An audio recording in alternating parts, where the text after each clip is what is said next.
I used to work in a restaurant in South Korea and I was a waitress, and my coworker at that time was Malaysian. Now, at this time, I did not know that xenophobia was a thing in South Korea. It became apparent very, very quickly that something was not right with the way that she was being treated, and it was very apparent that it was different to how I was being treated. Her Korean skill was incredibly high. She had been in Korea for a couple of years studying Korean at university. As soon as people found out that she was Malaysian, they instantly had a problem with her. They would just flat out refuse to speak to her. Would call me over.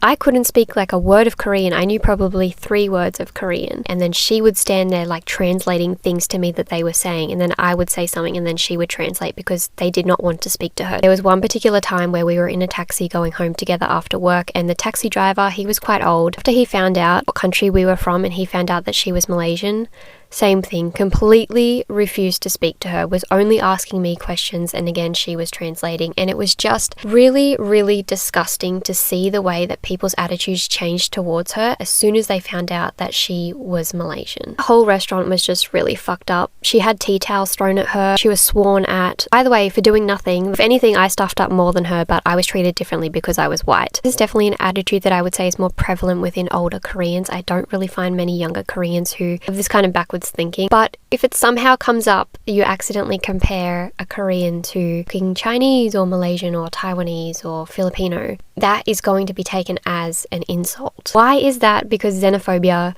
is rampant in South Korea. It's really, really disgusting when you see it firsthand, and especially she was my best friend at that time, and it was wild the way that she was treated.